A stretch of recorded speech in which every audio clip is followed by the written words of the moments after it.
Well, let's get weird. It's your boy Tommy G here with the Tuesday edition of the Stay Cashin show. We had a monster weekend and we have a monster show. Mike's calling me like, I don't know. I know there's no sound.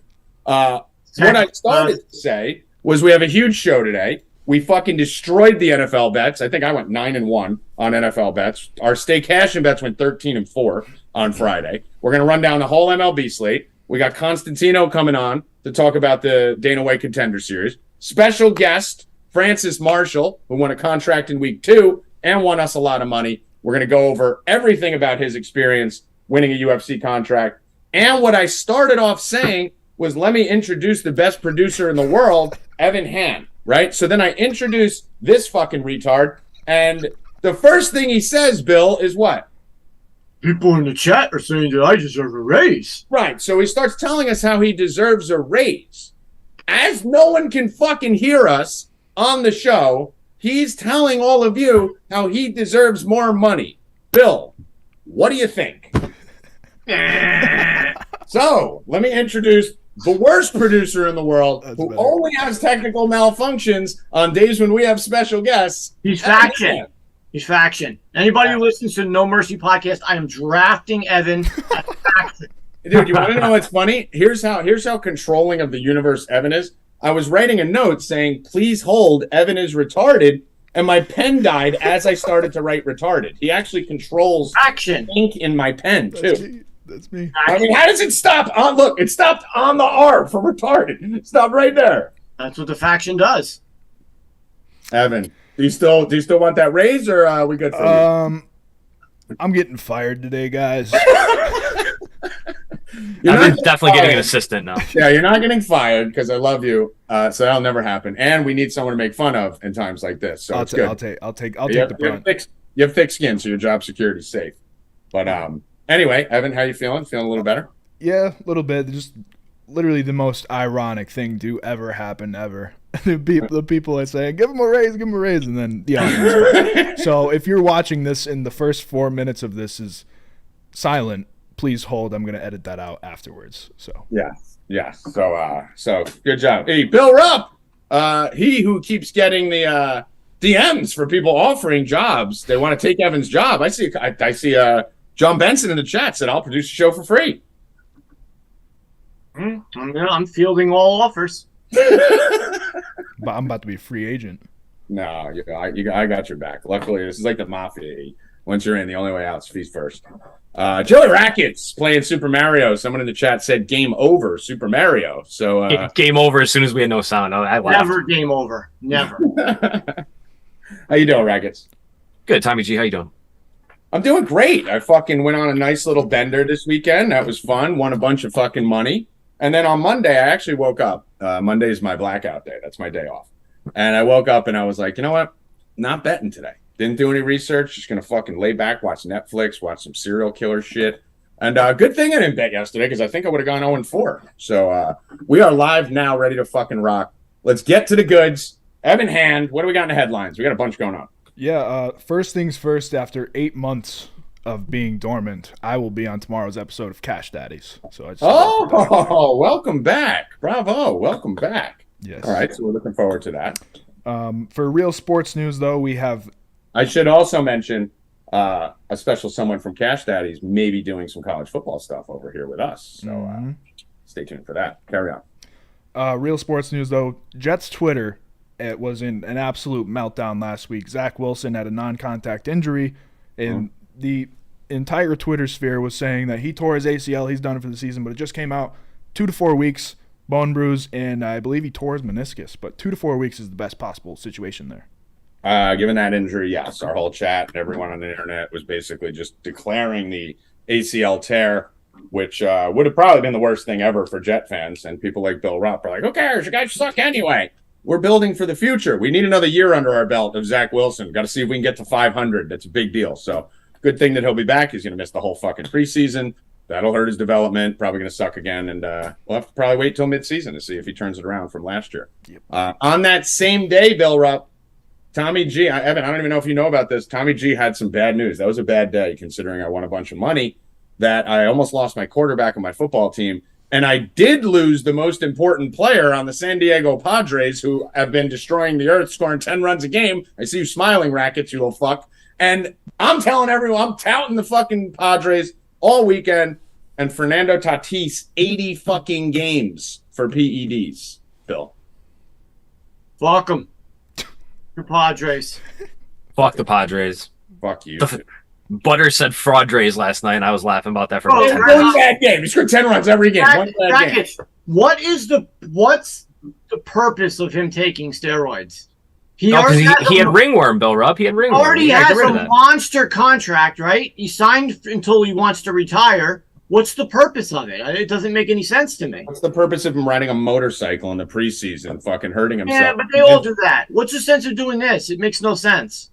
Yeah, because he probably knows he's going to suck it Unless up. he's been doing it his whole career. That's the only thing I can figure. I feel like the Padres knew about this for a while. Yeah, I think I would. By Clevenger's remarks or whoever it was. Was it Clevenger, Rackets? Yeah, Clevenger was pissed at him. Yeah, he's definitely. All these guys are on steroids. It's just a matter of if you're stupid enough to get caught. On that topic, by the way, Rackets, you mentioned ringworm.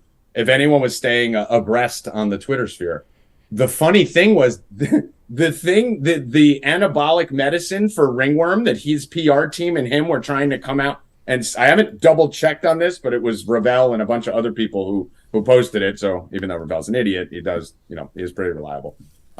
What they said was the PR team, Rackets, looked up like closteribol or whatever, and it's actually clotirosol or whatever that he did.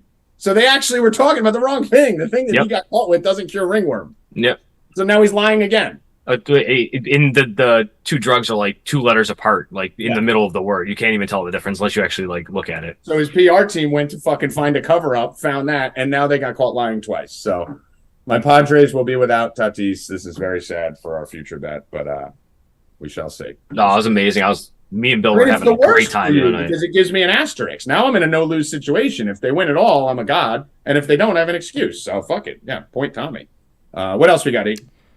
If you guys follow our Twitter or Instagram, obviously we posted a graphic of Miles Brennan, who's a former LSU quarterback.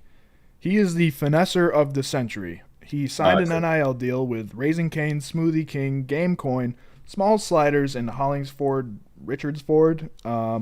Got a shit ton of money for it, obviously new NIL deals and stuff, and he just retired. He quit from football yesterday because he's not getting the starting job, and he's keeping all of the money because the NIL contracts cannot be performance-based. Right. So the two things with the NIL contracts, they can't be used to lure a player to a school. That's one thing. And the other thing is it can't be performance-based. So he doesn't need to play. So he basically just got all that money, isn't starting, is probably just walking away with fucking, I would have said like 50 grand or something, but I've just been watching something about this booster from fucking Miami who gave Peck like $800,000 in NIL deals when he came to Miami, and Nick Saban's blowing a gasket about it. So, I mean, this kid could have locked in $500,000 and just said, fuck it, I'm done. I'm never going to make the pros. Let me go fucking live my life and fuck college bitches. Dude just walks away, takes the money and bounces. It's awesome. I mean, we knew there was going to be drama with this, but Bill, any take on that? No, none. No. Did I distract you from your TikTok? No. I'm actually trying to find out more on my Dinger Tuesday bet. Oh, okay. Narrowing it down. All right, take your time. Just do that right on the show. Don't do that. I am. This is very important. Yeah, take your time. I am Dinger Tuesday champion. Yeah, take your time. Don't worry about us over here. Anything else? I don't have nothing to say about it. What do you want me to talk? I don't have anything to say about it. You want me to make shit up? No, pay attention. I am. I don't have anything to say about what you're talking about. Fuck. Next topic, E. We scorched earth on Friday. 13-4 plus 9 units. I mean, listen. Yeah, we did good. We're good at what we do, good. right? So 13-4 on the free picks. My favorite was a tweet. Someone was saying, post the bets before the games start, because I went out and fucking posted, my NFL record over the weekend. So then I started to reply to it and I just ignored it. But I'll just talk about myself personally. 14-2, 9-1 on Stay Cashin Friday, and then 5-1 on NFL free bets over the weekend that I gave out on Twitter. And keep in mind that one was a parlay with Vegas and the Dodgers lost. So technically 5-0 on all my football only bets. I am locked in to the NFL. That comes Thursday. So on tomorrow's show, I'll be giving out an NFL preseason bet. And make sure you guys stay up to date. Anyone who says there's no edge in the preseason, they're fucking stupid, and we just proved them wrong. So let's stay hot. Want to get to MLB, or we got anything else? I don't know if you wanted to talk about it. You said something about Ja Morant rapping. Yeah, this was weird. Did anyone catch this, Rackets? Did you see it when I posted into the Discord? No, I didn't see anything about it. Out of nowhere, I jumped on to Instagram, and you know how the fucking live button always comes up at the top? You can see who's live, right? So, you know when you click on it, sometimes, like I accidentally clicked on Ja Morant's thing. I don't fucking watch anyone's Instagram live. And it was just him, pitch black in a car, playing hardcore rap music, nothing. You couldn't see anything. And then finally his face came into the camera, and you just heard the dude next to him like saying, "Stop, stop." And Ja Morant was like, "This dude's threatening to jump out of a moving car right now because he wants me to turn this off." And he turned it off. So we got about 50 seconds of Ja Morant Instagram living drunk probably from the back of a moving car. What is wrong with these fucking players? Like, what are you doing? Like, how can that end well? Whatever that is that's going on there. Nothing came of it. I think I was like one of 5,000 people that saw it because it was up quick and then disappeared. But anyway, if you are a professional athlete, stop Instagram living when you're drunk. Let's get to some baseball. First game of the day, Phillies, Reds. We have Gibson on the mound against Zoik. Any interest to your Rackets? No. Phillies, but that's too much. No. So I'm not paying that much for Phillies either. Never? Okay. Next game is one of the games that I love today. San Diego Padres at Miami Marlins. Padres minus 145. That's too low. So I'm going to take the Padres on a bounce back. I didn't touch them yesterday. That's why they didn't perform, because they only performed for me personally. And I didn't touch them yesterday. So they took a day off and are coming back today to ball out for me. Miami's been a bit of a nightmare and a bit of a problem. Low total in this game. I just think the minus 140 is too low. So I'm going to go Padres minus 145 on this one. Rackets? In the words of Butters, the Fraudres, no.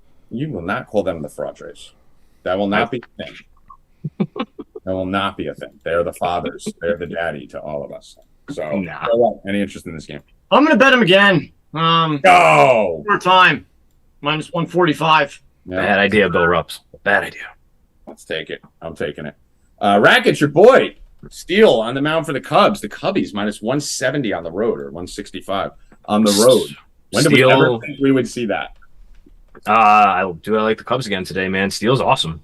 Strikes out guy. He gets high strikeout rate and doesn't give up too much hard contact. Cubs minus 170 is a little steep, but I'm good with it. If you can, I think Aber put out the performance double, Steele strikeouts, and the Cubs to win. I like that. Yeah, so let's do. You can throw this on the sheet. This is Aber's. I'll just steal it from the Stay Cashin. He's got like 1, 2, 3, 4, 5, 6, 7, 8 plays involving Steele today. So I'll just put it out for him. Steele, we could do Steele 5+ strikeouts minus 160. I like that. You could put that in mine too. I like that too. 5+ minus 160. The 5.5 is I think plus 100 or something like that. Steele 4.5. Actually, hold on. Timeout. No, that's the over 4.5. FanDuel has 2 different lines. FanDuel has. So here's what you could do on FanDuel. You could take Steele over 4.5 strikeouts, which is 5, minus 158. Or one tab below that, you could take 5+ for minus 162. Rackets, would you rather lay 158 or 162? I mean, 158. Okay, so the same site is offering you 2 lines. Choose the better one. So Steele over 4.5 minus 158. Let's move on to the next game here. Hold on, I just lost my page. The Yankees, Bill Rupp. Yankees minus 170 versus the Rays with Nasty Nestor on the mound. Can we touch the Yankees, Bill? No. Great. I was all over Tampa Bay yesterday, plus 210. I put that out.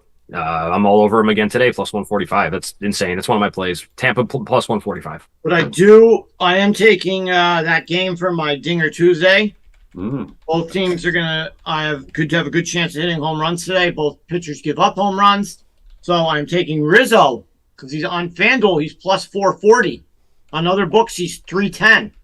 I will take that 440 FanDuel, and I will make it my Dinger Tuesday bet. Let's go.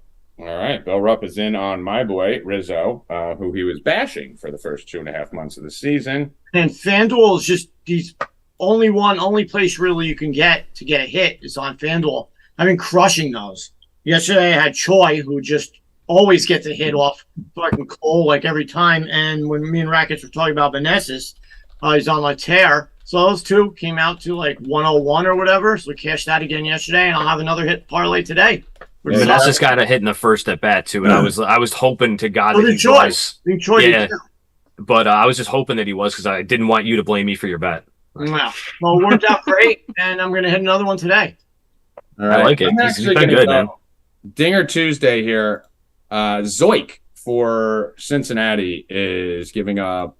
I mean, he honestly has only had one start, I think, but gave up 2 or 3 home runs in that start. So I'm actually going to go with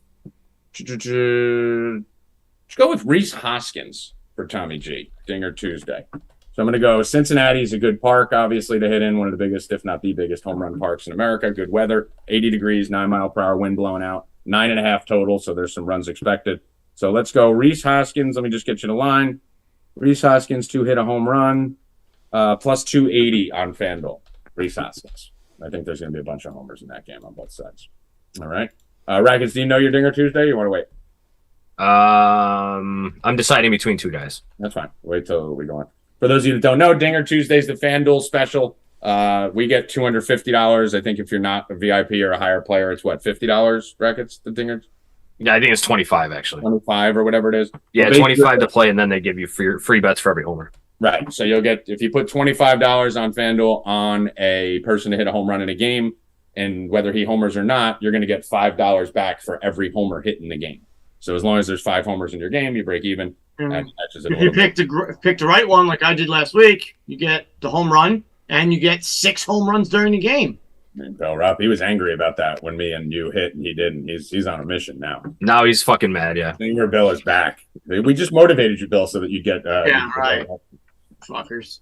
Red Sox, Pirates, my Pittsburgh Pirates. I love betting them against fucking teams that are better than them at home. So I'm going to be on Pittsburgh here. Probably sprinkle on the money line, but plus 1.5, minus 130 for the Pirates.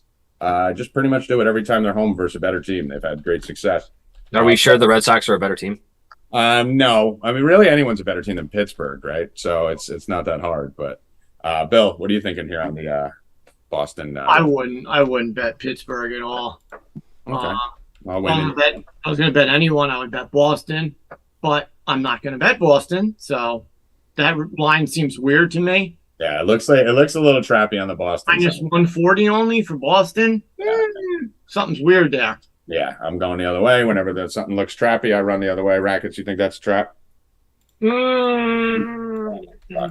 I'm going to bet it, I would bet the Pirates with you. Okay. All right, so I'm going to take the 1.5 just to play it safe. You can take the plus 120, 125, whatever you want there. Who do we start with on this game? Baltimore, Toronto. Bill. Okay, Bill, what do you think? Baltimore at plus 180.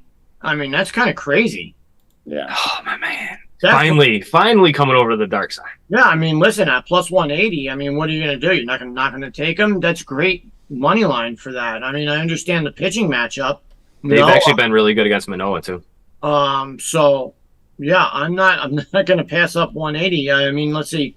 He just pitched against them on the 9th, 5 innings, 8 hits, 3 earned runs, 5 strikeouts. So, I mean, that's good enough for me. Then he had a great game in July or June. 6 innings, 1 hit, no earned runs, 7 Ks. But I'll go off the last outing, and because it was last week, and as long as they can put up 3 earned runs, they're going to be in that game because Toronto doesn't score at all anymore unless they get lucky with some home runs. So I will. I'm on that with you, Rackets. Baltimore plus 180. Yep, that's one of my plays. The FanDuel's got it at 176. That's what I put in the article at. But since July 3rd, guys, we're talking a month and a half now. The Orioles are playing 700 baseball. 700. I'm not stuttering. That's insane. They're the best team in the American League by a lot. If they continue this pace through the end of the season, they catch the Yankees and beat them by 4 games.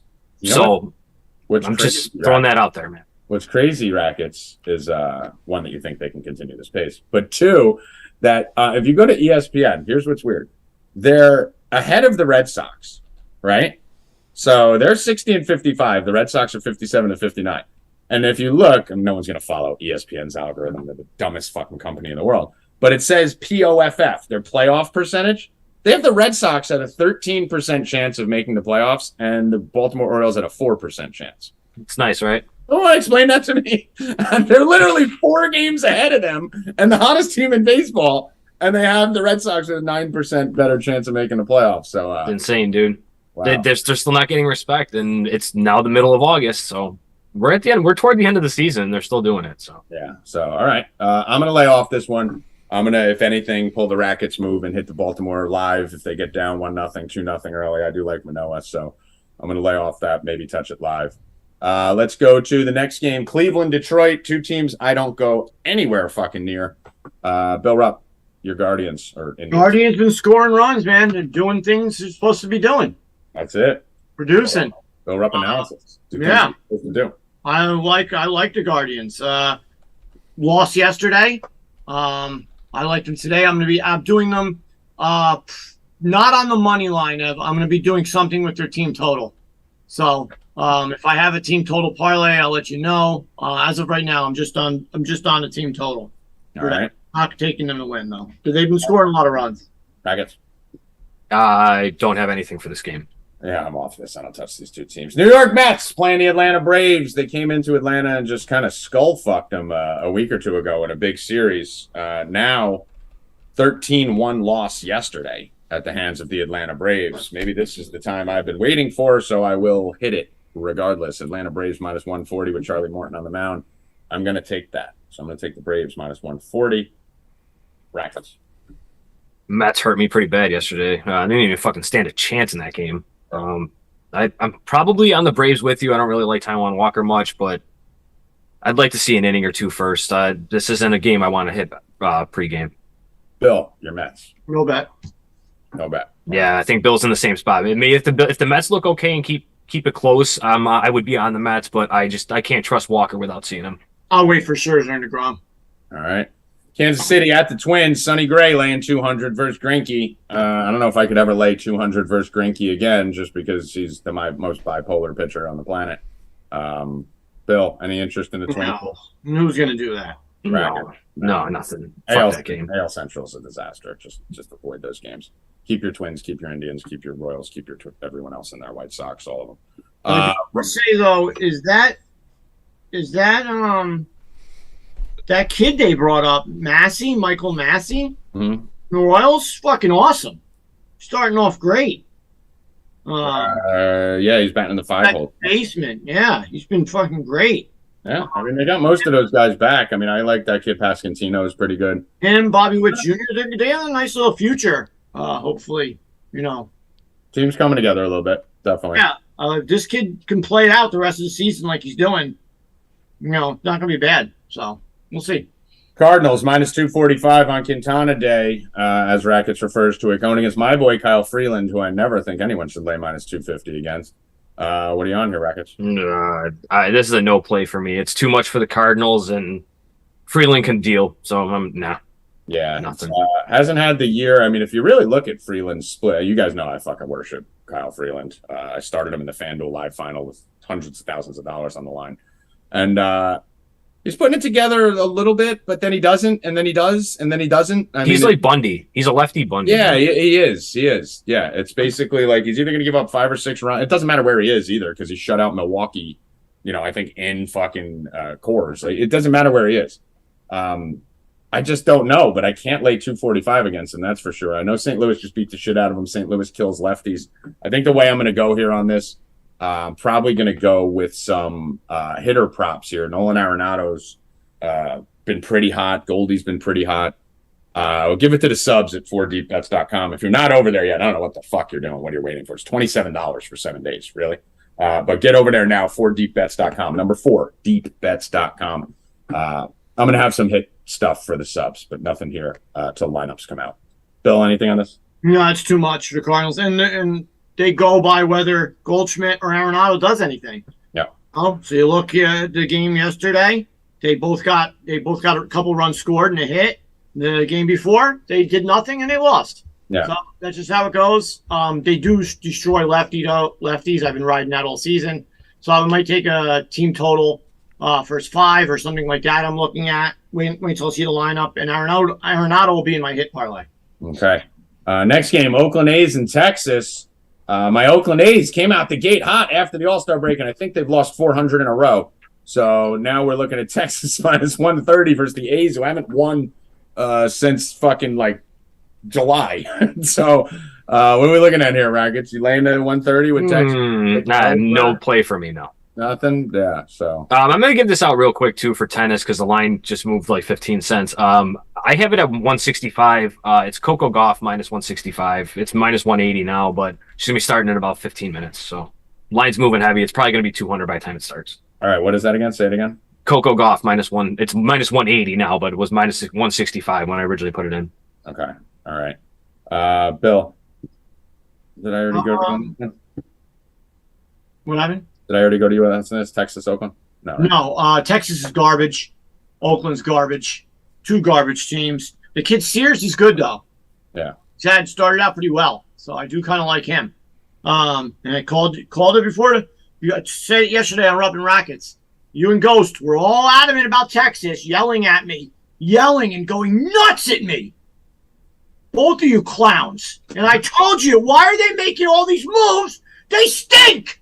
You and Ghost were, they're rebuilding. They're having a good season. They suck. I told you they shouldn't have made those moves. Eat it, Tommy G, and eat it, Ghost. Spent $250 million to suck. Yeah. Hey, they're in third place. These guys are arguing with me in fucking April and fucking March. They're going to be good, Bill. They're going to make the playoffs. They're great signings. I love it. Yeah, okay. They're going to be garbage. And they're garbage. I mean, listen, I've never heard any. Eat it. You literally looked like you were right out of Planet of the Apes right there. Eat it. Eat that loss. You're the fucking third guy from the left. Eat the loss right now. Shut the fuck up. No. Yes, I will. We were wrong. But they are ahead of the Angels. That's a good point there. Little side shot at Rackets. Got to take them off that high hill. Next game is weird, guys. So I'm going to go to you, Rackets, because it's a shady line.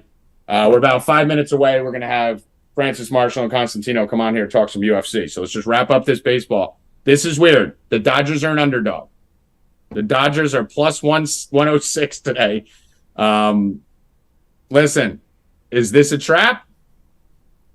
Yes. 100%. Oh, Woodruff walk right into it anyway? So Woodruff, he hasn't really been great, but they're expecting him to be really good tonight, apparently. I mean, when was the last time you've seen the Dodgers as an underdog anywhere? It doesn't matter if it's on the road or what. The only thing this means to me is the Dodgers might be sitting people because we've seen this before. On a couple games where we're like, why was the line like that? The pitcher's not great. And then I think it was the Astros game, Tommy. You said guys are going to be sitting. It was the Astros game. This might happen today too. I'm going to say Mookie and somebody else sits maybe. But until the lineup comes out, I'm going to be on the Dodgers unless the lineup is just, like Freeman and Mookie are out or something. But other than that, I'm taking them. If they're all there, I'm on it. I mean, I'm probably just going to hit the over because if they're thinking that the Dodgers are going to lose, I don't think Woodruff's going to shut them down. I don't think anyone's really shutting down this Dodgers team. So I may just text the over. But, yeah, you can't bet on this till the lineups come out. Astros at the White Sox. Bill, first time since 1949, you said today, that two pitchers with under 2 ERAs are facing each other this late in the season. It's only happened 3 times. Three times. It's the third. Third time. Dylan Cease, Verlander. What do you like? I mean, you got to, no runs, right? But then something happens. It's hard to get those Rackets, the first 4 or whatever.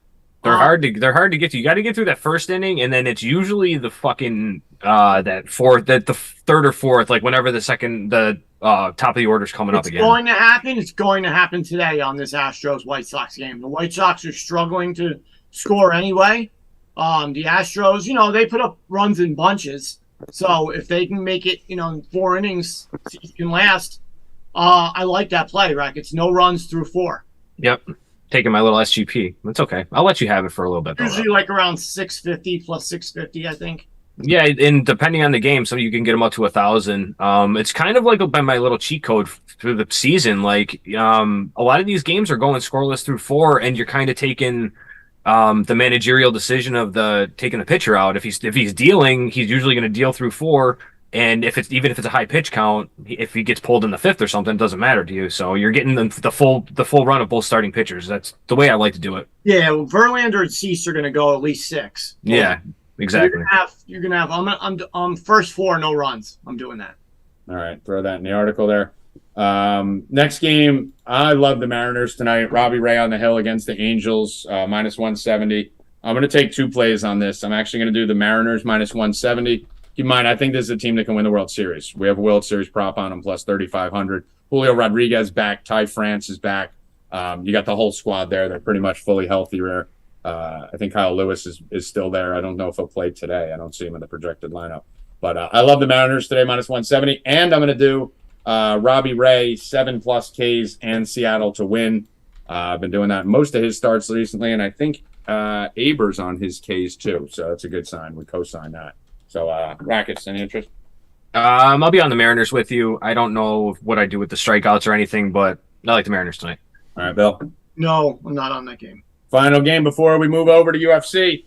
San Francisco Giants, Jakob Junis, minus 130 versus the Snakes, and Kelly, plus 110. Giants look to be piecing it together of late, going on a 4 or 5 game winning streak. I think they've won 1, 2, 3, 4, 5, 6, 7 of their last 9. I'm not going to do anything with it. I'm not convinced yet. You're going to need more than 8 good games to come off that fucking disastrous collapse that they had for a month and a half. But I am leaning Giants here. Put it that way. Rackets? Christian Walker's too hot, man. He was one of my guys I was thinking about for the dinger. I'm actually going to go with Mountcastle against Manoa. But both of those guys are they're good for Dinger Tuesday. Christian Walker and Ryan Mountcastle. All right. Is that your dinger? Yeah, Mountcastle LV. All right, let's just find the odds on that. So Yeah, nothing for me. Bill, nothing on this one? Nope. All right, cool. We are good then. Bring me Constantino, Mr. Evan Hand. We got Mountcastle's plus 420, so that works. Let's go. How about me, by the way? I said 245. We're going to switch to UFC. Bang, 245. With some minor technical difficulties to start the show. Con man in the building. What Look up? at that stud. Look at him. I'll let you say goodbye to Rackets before you come on. You guys never get to do the high five, tag each other in. So yeah, well, you're playing video games. I love that. I used to love that game. Is it true I'm going to be the featured guest on Constantino, Rackets, and Rupp tonight? Yes, you absolutely will. UFC breakdown at the end? Sure. Yep. Oh, he left! Or yeah, that shows what Bill thinks about Oh, it. come on, Rupp the Rackets. But he was eating a peach last week and doing Dinger Tuesday today. So I mean, I don't know if it's considered the featured guest or is it considered the post show after the show's done. Nah, he's the featured guest. Featured guest. All right, we're gonna call it featured My guest. Co-signed by Joey Rackett. Bill Rupp's fucking literally bounced away. Like just left. Just walked away on you, Constantino. I don't know how you feel about that. All right, I'm tagging Mike in. All right, Rackets. Talk to you Later. soon. Later, bro. Mikey, stay hot. Contender series today. I think what did you're just on fire every week. Just kidding. yeah, we're up pretty good. Last week, technically on the sides, we went 5-0, but we lost one bet, which was an inside the distance bet, which cost us our full fight card parlay because I got a little greedy and put the inside the distance in the full fight parlay, but the sides went 5-0. We cashed again. That's 3 weeks in a row. We profited. We're up just over 15 units for the 3 weeks, and we have 5 more fights tonight. So nice. We will get to that right after the interview. Evan, you can bring on Francis if he's available.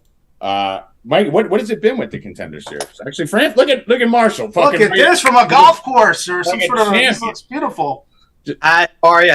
Pops right in with no technical difficulties. That's one of the first ever. Nice. Welcome. So first thing we're gonna do here, Francis Marshall, week 2 contract winner on Dana White's Contender series. One of the best fights I've ever seen in the Contender series. So props to you for that. But before we start, we got to settle some shit here because there's some Twitter drama. Which is your fucking handle on Twitter? There's a fraud masquerading at you who's built a brand off you. I know. They got about 1,500 followers now. They stole my Fuck? changed their name and everything. All right. So which is your handle officially? Because our boy Dawkins, who was on here a couple weeks ago, got fooled too. So at least it wasn't. Yeah. It's at Fran Marshall MMA. All right, Fran Marshall, Fran Marshall MMA, And you don't know the other handle, right? I don't know the other one. I think they All just came and tried to get steal the credit. All right, France is a Jersey boy like us, so go troll the shit out of that other one, and anytime you see that guy tweet, make sure to send him to the right one. So Francis, let's start off with the basically what you went through going. You've been in a lot of big fights. I know you fought in, I believe, Ring of Combat with Neglia and all that. So you've had some big fights before. You've had some dominant fights. You've had a lot of deep fights. What was your feeling going into the fight, and then basically with Dana walking in a locker room, what was that all like going to step on a stage like this? It was definitely different. I mean, it's a bigger stage. You got people from like all over the world basically watching you now. So it's definitely a bigger step in the right direction. So just compared to even Ring of Combat, it was bigger because, you still have people buying the pay-per-view for like Ring of Combat and those kind of events. But now, I mean, everyone who has ESPN or is a fight fan is watching you. So it was a good experience for that. And then Dana coming into the locker room, he kind of gave us a little pep talk. Nothing crazy, though. He wasn't like trying to tell us to go out there and just swing for the fence and look for crazy finishes. It was kind of more just reminding us why we're there, why we're some of like the best unsigned UFC fighters on the regional circuit. So he just wanted to get some better fights than the week before. Yeah, and you guys came through. Before I kick the mic, I just got one more question for you.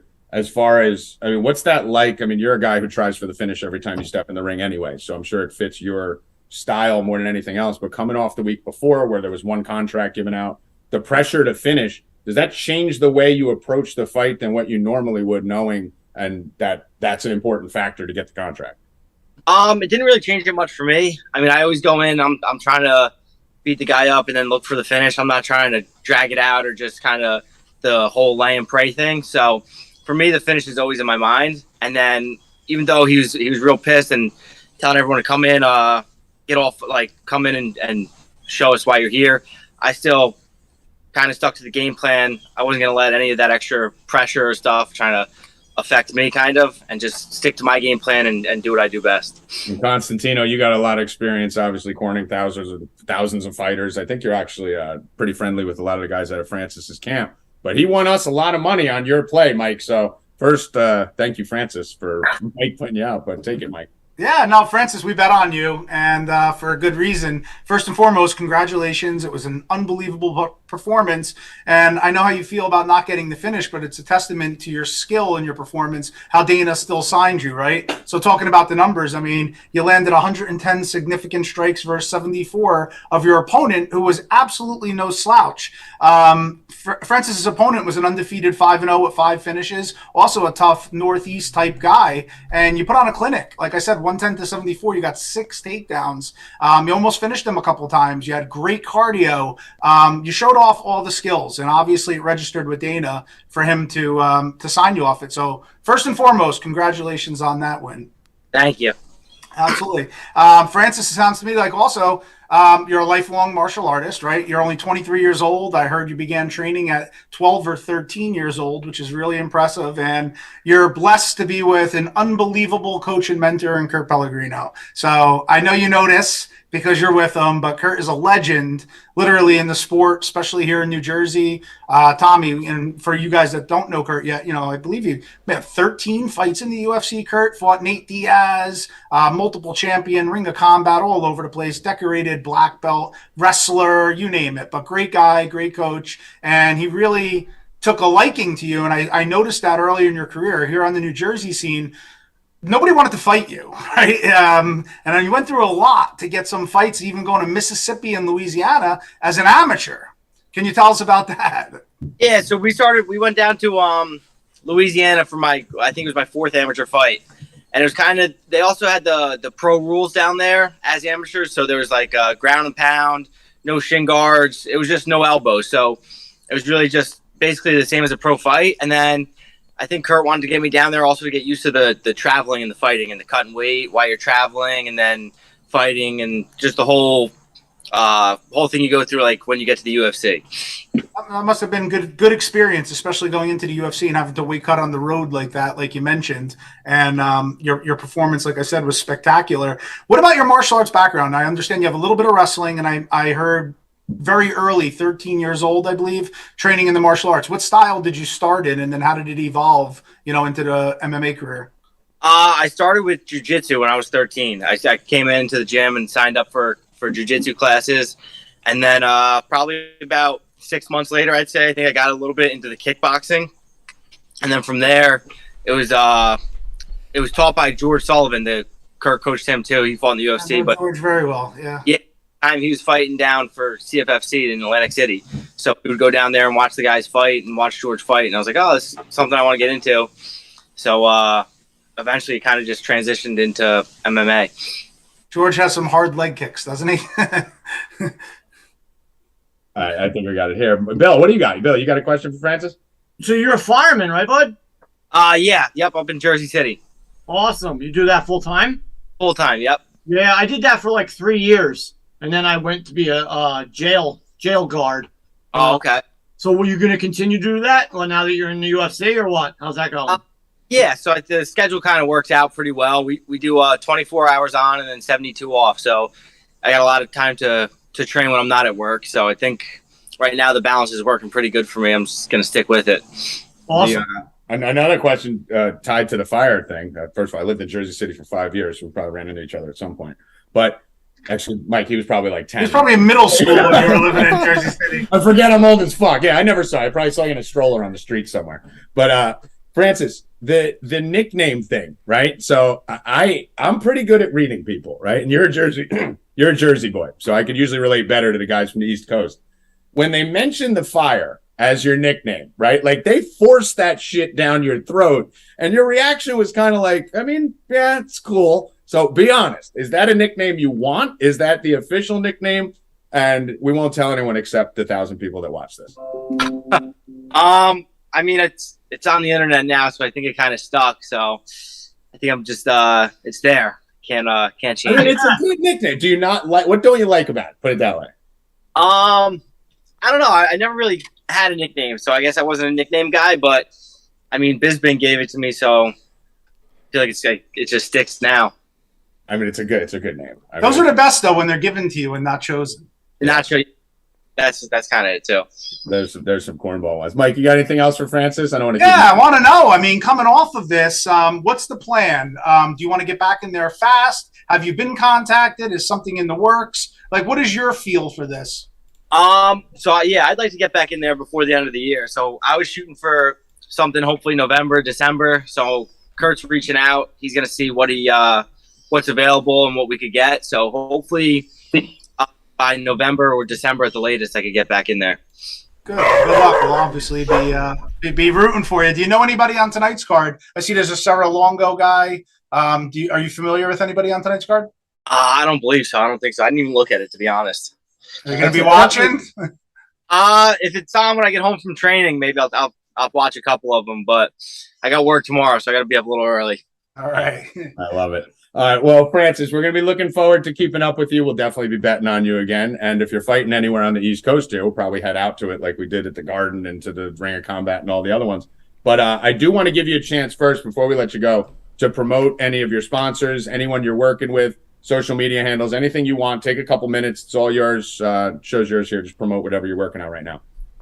My social media, my Instagram's at Francis Marshall 1. And then the Twitter, we had that whole debacle with the fake account, so that's just at Fran Marshall MMA. And then just a thank you to all my training partners and coaches that helped me get to where I am now. It's been a huge help. And then just all the sponsors I had when I was fighting regionally that helped me out with cost of training and nutrition and everything like that. So just a thank you to everyone. It's been a huge help. Awesome. Well, honestly, you seem like a really good kid. We're biased because you're a Jersey boy with us, but that fight was awesome. I thought the non-finish was even better because it showed your resilience and toughness, and 99 guys out of 100 would have gone down in that first round when you were attacking. So we'll be looking forward to watching more of your stuff.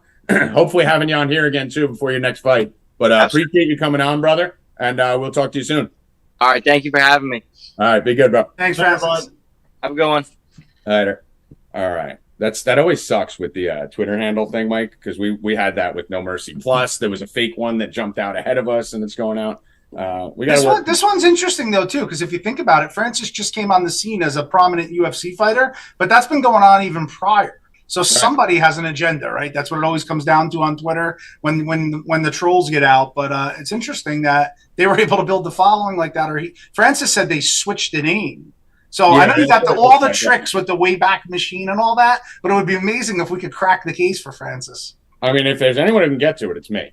Yeah, that's what I'm saying. That would be a nice gift. I'm going to dig on it because I think initially, unless it's one of the other ones, initially I think it was some chubby kid in the picture. So I'm gonna go dig on this. So whoever you are, fake Francis. How did you find that? You already knew that? I mean, I started it the day that the fight came out because I was going to congratulate him on Twitter. Oh, okay. And I was going to send out a tweet, and I couldn't figure out which one it was. So obviously, everyone thinks it's the one with the bigger following, but that just means that dude got a jump. That's why people are starting to follow that account. I mean, it's crazy. Yeah. Well, that's the thing, right? So once you get that jump, everyone just assumes that's you. So I will get to the bottom of it. I promise you that. I know. I believe you. Bottom of this rabbit hole.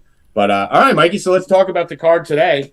What are we looking at? How many plays are you going to have out for the subscribers, and how many are you going to give out here? I'm going to give one here. There's 5 fights, and I'm on, I think, about 3 of them right now, and some multiple variations of them. But I guess let's just we'll go 1 to 5 on the card, and then at the end I'll tell you my official bet for the show today. But the opening fight, that's what I asked Francis if you happen to know anybody. We have Nazim Sadyakov fighting out of Law MMA, which is Ray Longo and Chris Weidman. He's going to be tough. He's going to be in shape. He's more of a kickboxer, and he's fighting a guy named Ahmad Suhail Hazanzada, who is 8-1, and I failed to mention Nazim is 6-1. But I think that this is going to be more of a striking-based affair. Ahmad is 8-1. He has 7 of 8 finishes, but he's the bigger man here.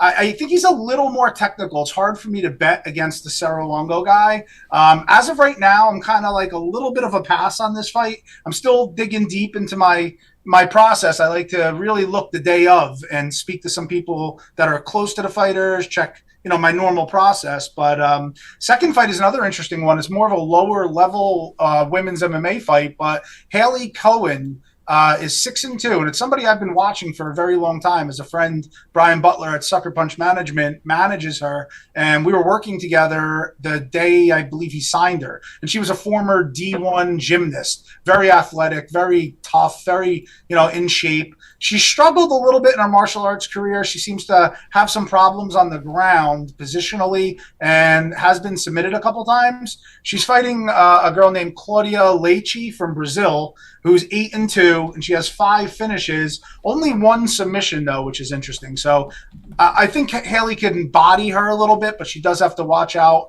for the submission. So it's an interesting second fight. And then we go into the third fight. And this is where I'm going to give the bet here on the show. There's a fight. We have an undefeated 10-0 Jack Cartwright, and he's facing Jose Jose Johnson, who's 14-7. So you see that right off the bat. Most people might tend to go to that 10-0 fighter from England. And Jose Johnson is someone who's pretty tough. He had a shot at the Contender Series before, lost. He fought in front of Dana looking for a fight and won and didn't get signed. He beat some good competition. He's very long. He's very lean. The line sits around a pick 'em. And on Caesars, you could actually get plus 110 on it. Right now, as I'm looking at it live. So you have to line shop, but I like Jose Johnson here to use his length, defend the takedowns, and put it on Cartwright a little bit. The next fight, which is the co-feature, is Claudio Ribeiro, 9-2 from Brazil, fighting Ivan Valenzuela from Mexico with a record of 8-1. And this is also near a pick'em. I'm leaning Valenzuela here, nicknamed Bam Bam, 6'2". Claudio Ribeiro is powerful. Just picture everything very fast. 9-2, 8 knockouts out of the 9, but he tends to gas if he doesn't get that quick knockout. And I think that the size of Valenzuela might be able to stave him off and pick him apart a little bit. And then we head right into the featured fight. Now, this is an interesting fight too. Thomas Paul, 11-3. Thomas Paul is deaf, and for years he's been calling out Conor McGregor and telling Dana White he has to sign him to the UFC. Very powerful. As mentioned, 11-3, never seen the judges' scorecards. All 11 wins by knockout, and he's been finished in 3 of his losses. And then what makes this also interesting is he's fighting a guy named Esteban Ribovics, Gringo. He's 10-0, all 10 finishes. So I don't expect this one to see the judges' scorecards, but Gringo over here is training with Sanford MMA. He's got really good training partners. He looks good, and from what I've heard, he is doing well down there. Luke Rockhold, Gilbert Burns, Kevin Lee, I mean, all the who's who. And he's been really sharpening up his game by coming here and training American-based at Sanford MMA. So that main event is going to be fireworks, and it's going to be fun for as long as it lasts. All right, Mikey, with the full rundown. There we go. Like it. Yep. So one official bet. One official bet on here, Jose No Way Johnson. Yep. And then we will have more. Yeah. We will definitely have more. We know on that. Rupp and Rackets, when I'm brought in as the featured gift. Featured guest. Featured gift. He's calling himself a gift now. Oh, look at me. Nice. What is it? Hello. Bill does not pay attention the whole show, Mike. Well, it's Dinger Tuesday. Yeah, the whole show he doesn't. He's the defending champ. Yeah, he's just totally mailed it in. He just doesn't care. He just fucking. You see the top of his Yankee hat. That's it. He walked away when you came on. I mean, I know. I said he won't look at me. I think it's me. Is he afraid of you? No, of course not. Bill, would you like to promote Rupp and Rackets today? 5:30 in Discord. That's it. Way to do it, Bill. All right, Mikey. We'll talk to you in the Discord 6 p.m. after Rupp and Rackets. Mike Constantino will be on there doing his Dana White Contender Series breakdown for the subscribers only. And I'll definitely find 15 more questions from Mike that'll lead to 4 more plus 500s on this card that we'll throw out there, too. Let's go. Mikey, stay hot. Dana White Contender Series. And thank you to Kurt Pellegrino for facilitating the Fire Marshall. And thank you to Francis for coming on. And we're going to continue to bring on some fun guests. Awesome. Good job, Mikey. All right. Thanks, guys. We'll see you later. Stay Cashin. Yep. So, Bill Rupp, how you feeling? Fine. Yourself? I mean, I'm good. I'm ready to go. How about you? Go where? Go do other shit and shut this down. No, I'm already there. All right, Bill Rupp, final words. Shut this shit down. Shut this mother down. Evan Hand. See you tomorrow, boys. See you tomorrow. All right. I will wrap it up. We're going to do it again tomorrow? What? We're going to do this again tomorrow? Like you did it today. Literally, the only difference is you literally sat there on your phone. How much more Bill Rupp do they need? The people need more. Bill Rupp is on No Mercy. God damn it. I'm on No Mercy Plus, No Mercy. I'm fucking everywhere. He's everywhere. He's getting worn out. He's learning to live the life of Tommy G. Now you're seeing the fucking stamina that the champion has. You're going to have to schedule a blackout day, Bill, like me. You're going to need a full blackout day to stay fresh. I need like some type of vocal, like. I mean, listen, I had a vocal issue before No Mercy Plus Sunday night. I rose like the Phoenix. Some people are saying it's comparable to Jesus' rise from the dead, but I don't agree with that. I just want to make that on record. I think that's a little extreme, but was very impressive by me, and I'd like to congratulate myself. For Joey Rackets, Evan Hand, Bill Rupp, Mike Constantino, and Francis the Fire Marshall, I am Tommy G. Get over to 4deepbets.com, number 4deepbets.com. Skullfuck the universe gambling. Good luck. Stay cashin', motherfuckers. Let's go!